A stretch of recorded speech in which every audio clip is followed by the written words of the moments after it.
අගමැතිනිය මෙහෙමයි. එතුමිය අරමයි. වැඩිපුරම කතා කරන්නේ මං හිතන්නේ ආගමික නායකයෝ කොහෙන යන්න. එතුමිය වැඩේ කළා. ඉතින් මේ දවස්වල ඔයගොල්ලෝ දන්නවා ප්‍රධාන මාතෘකාවත් මොකක්ද රටේ?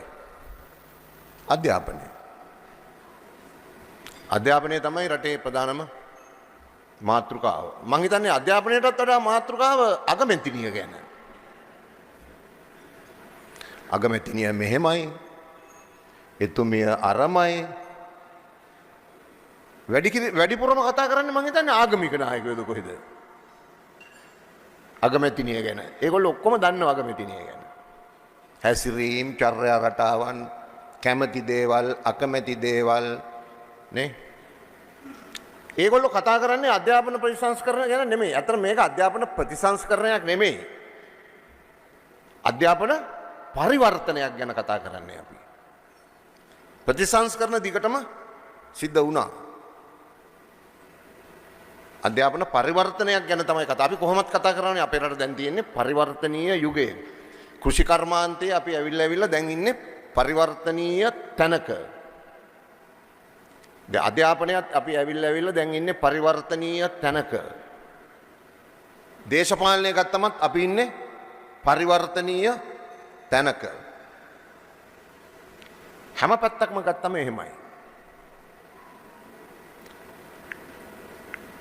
හැබැයි අධ්‍යාපනයේ විදිය తত্ত্বය සමාජයෙන් තේරුම් ගන්න පුළුවන් කියලා කියමනක් තියෙනවා. සමාජය දිහා බැලුවම අපේ අධ්‍යාපනය ගැන කියව ගන්න පුළුවන් කියලා මතයක් තියෙනවා. ඉතින් අපේ අධ්‍යාපන පරිවර්තනය ගැන ප්‍රතිසංස්කරණ නමින් හරි කතා කරන විරෝධතා දක්වන අගමැතිනිය ගැන කතා කරන ඒ අය දිහා බැලුවමත් ඒ අයගේ අධ්‍යාපන මට්ටම හොඳට පේනවා. විශේෂයෙන් අර මිහින්තලයේ ඉන්න වනචාරියා.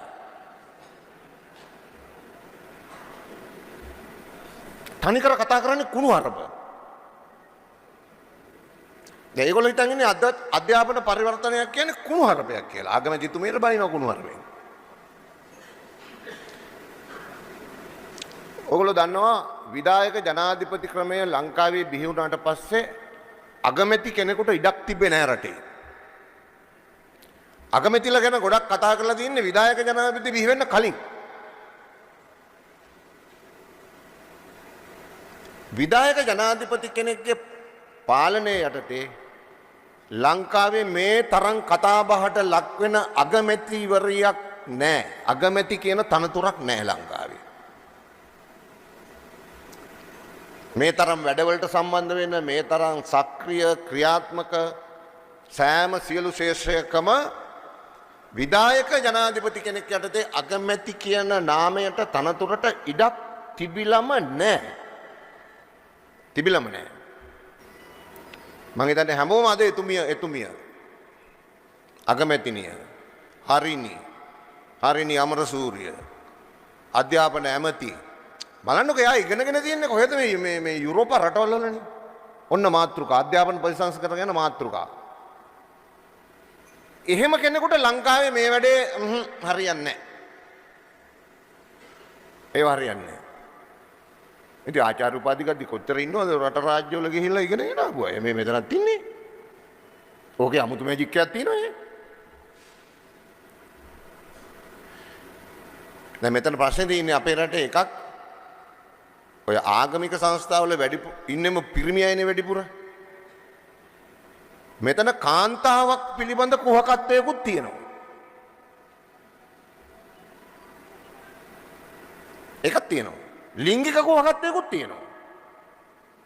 ඇරියස් තියෙන කට්ටිය සාමාන්‍යයෙන් පොරොන්දු වෙලා ඒ සමහර විෂයන් වලින් අපි අපේ ජීවිතේට ඒවා ගාව ගන්නෙ නැහැ කියලා පැත්තකට වෙලා ඉන්න කට්ටියක් ඉන්නවනේ. ඒගොල්ලෝ දියුරුම් දීලා පොරොන්දු වෙලා ඉන්නේ අපි මේ විෂයන් වල යෙදෙන්නේ නැහැ. ඒවා තෘප්තිමත් කරන්නේ නැහැ. ඒවත් එක්ක අපේ සම්බන්ධයක් නැහැ කියලා. ඒ හාදියම තමයි මේක කතා කරන්නේ. ඒ හාදියම තමයි කතා කරන්නේ. ඉතින් අද මෙතෙන්ටත් අදාළ අධ්‍යාපන කාරණයක් තියෙන නිසාත් මං හිතන්නේ කාල වේලාව මං හිතන්නේ ටිකක් අපි හිතුවට වඩා ගිහිල්ලක් තියෙනවා වගේ තමයි මං හිතන්නේ. ඒ නිසා තව ඇත්තටම වැදගත් වැඩ දෙකක් තියෙනවා. ප්‍රධාන වැඩේ මං හිතන්නේ තියෙන්නේ මේක ඉවර වුණාට පස්සේ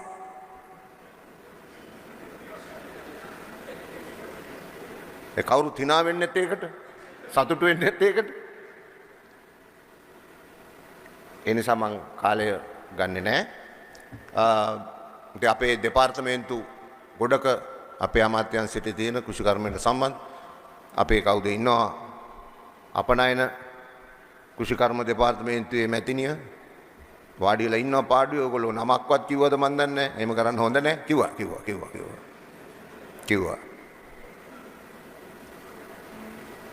ඊට පස්සේ ඉතින් මම ආදරයට කියන්නේ මේ අපේ වික්කරේ කියලා මම කියන්නේ. වික්කරේ. අපේ කෘෂිකර්ම දෙපාර්තමේන්තුවේ DG මේ ඔක්කොම අපි CIC එකේ අපේ මැතිතුමා ගොඩක් ආයතනවල අපි ඇසුරු කරන ළඟින් ඉන්නේ දන්න අය ඉන්න ගොඩක්. අපිවත් දන්නවා. ඒ නිසා මම හිතන්නේ මම අගමැතිතුමියගෙනුත් බලාපොරොත්තු වෙනවා මේ ඔයගොල්ලන්ගේ කාරණේ වගේම මේ අධ්‍යාපන ප්‍රතිසංස්කරණය එහෙම නැත්නම් අධ්‍යාපන පරිවර්තනය සම්බන්ධෙනුත් අද මේ ඉන්න සභාවත් එක්ක හිතුවොත් කතා කරන එක වැදගත් කියලා. ඒ නිසා මම ඒකට ඉඩ තබමින් මගේ කාලේ ඉතුරුවක් තියෙනවා නම් ඒකත් එතුමියට ලබා දෙමින් අපි කියන්න ඕන දෙයක් තියෙනවා. එතුමිය අපි දන්නේ ගොඩක් කල් ඉඳන් එතුමිය දේශපාලනය කරන්න ඉන්න අදහසක් තිබ්බ කෙනෙක් නෙමෙයි. අපේ පක්ෂ නායක මණ්ඩලයේ බොහෝ දෙනෙක්ගේ බලවත්ම ආරාධනය මත එතුමිය දේශපාලනයට ආවේ. වැදගත් වෘත්තියක නිරත වෙමින් ඉඳලා ඒ ඔක්කොම අත්හැරලා ඉතින් ගොඩක් අයට ඕනකම තියෙනවා ජනාධිපති අපේ අනුර සහෝදරයා චුට්ටක් පැත්තකින් තියලා ඊළඟ ඉන්න කවයට පහර දෙන්න. ඒක තමයි ඒගොල්ලන්ගේ දේශපාලන ලයින් එක. ඒ දේශපාලනේ තියෙන හැම ක්‍රමයක්. ප්‍රධානියා පැත්තකින් තියලා ඊළඟ වටේ ඉන්න සෙට් එකට ගහනවා. වචන හොයලා එක එක જાති බලලා අරක මේක ලිංගිකත්වය, ස්ත්‍රීත්වයද මොනවාද අරවද මේවද ඔක්කොම එකතු කරලා වටේ සෙට් එකට තලන්න හිතනවා. අපේ රටේ විපක්ෂයක් නැහැනේ. නමුත් ඔය විරුද්ධවාදී විපක්ෂයක් නැහැ. හරි. එහෙම තලලා පුළුවන් නම් ඒ ටික තලා ගත්තට පස්සේ මූලිකයා ළඟට යන්න තමයි ලයින් එක තියෙන්නේ. කියන්නේ අර මම මෙහෙම කියන්නම්. වටේ කට්ටිය ඉවර කරලා ළඟම ඉන්න වලල්ල ඉවර කරලා එතෙන්ට විවේචන හදලා එතෙන්ට ගහලා මත හදලා කුඩු කරලා හිතන විදිය එහෙම කරලා එතකොට ඒ ටික ඉවරයි අන්තිමට අතෙන්ට යනවා. ඒක තමයි ඔය කරන්න උත්සාහ කරන්නේ. කවදාවත් බෑ. දැන් මම මේ දැක්ක එක මම ඉවර කරනවා කිව්වනේ. අර එක මේ කණ්ඩායමක් කියනවා මේ චිත්‍රපටියකුත් ඇවිල්ලා තියෙනවා. විපක්ෂ කරන එක ලේසි. දැන් තේරෙනව නේද ආණ්ඩු කරන එක හරි අමාරුයි කියලා. ඒගොල්ලන්ට කියන්න ඕන දෙයක් තියෙනවා. අපි විපක්ෂ කරපු එකත් ලේසි වැඩක් නෙමෙයි. අනිත් අය විපක්ෂ කරනකොට ලේසි ඇති. හැබැයි ආණ්ඩු කරනට වඩා අපිට අමාරු වුණා විපක්ෂ දේශපාලනය කරන එක. අපි හිරේ දැම්මා, අපේ පක්ෂතානම් කරා, අපිට ගැහුවා, තැළුවා, මැරුවා. ලංකාවේ විපක්ෂ දේශපාලනයේ අපිට ලේසි වෙච්ච එකක් නෙමෙයි. පහසු වෙච්ච එකක් නෙමෙයි. අරම කියන අයට කියන්න ඕන අපට නම් විපක්ෂ කරන එක මේ ආණ්ඩු කරනයට වඩා අසීරු තැනක තිබ්බේ, අමාරු තැනක තිබ්බේ. ඇත්තම කියනවා නම් අපිට මේ ආණ්ඩු කරන කජ්ජක් නැහැ. ඇති බම්බුවක් නැහැ. අවසාන වශයෙන් අවුරුද්දක් ගියා අපේ ප්‍රධාන මාතෘකාවක් නේ ආහාර සුරක්ෂිතතාවය. මොකක් හරි ප්‍රශ්නයක් ඇති වුණාද කියන්නේ?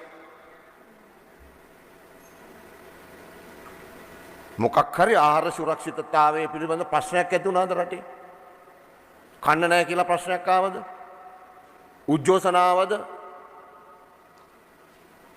අහවල් එක නැහැ මොන හරි කියලා? ඒ මොකක්වත් ආවේ නැහැ. තමුන්නාන්සේලාත් ඔක්කොගේම දායකත්වය, අපේ පෞද්ගලික ආයතන දායකත්වය, හැම කෙනාගේම දායකත්වය තුළ අපි ගත කරා හොඳින් ආහාර සුරක්ෂිතතාවයක් සහිත රටක්. අවුරුද්දක් අපි ගත කරා. කිසි ප්‍රශ්නයක් ඇති වුණේ නැහැ.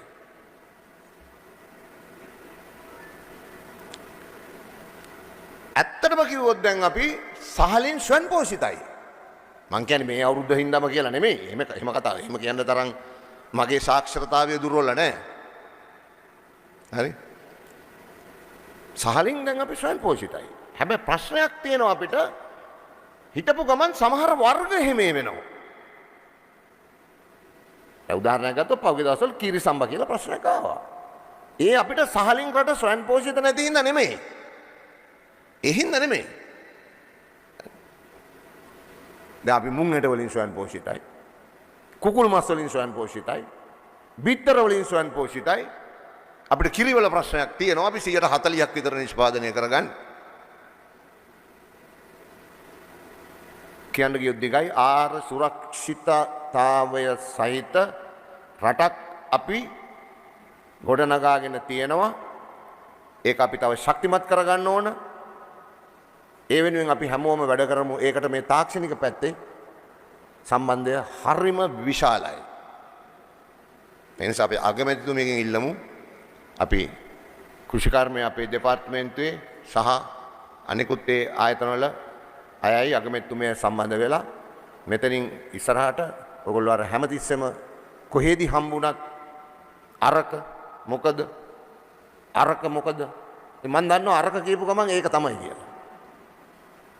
මොකද MVQ 7 ඔන්න ගෙනාව අහගන්න බේරගන්න යනකොට අල්ලගන්න කතා කරන්න කට්ටිය එකතු වෙලා වැඩේ ඉස්සරහට ගෙනියන්න එතුමිය වැඩේ කළ දෙයි. ඒ ගැන කිසිම සැකයක් නැහැ අපිට විශ්වාසයි.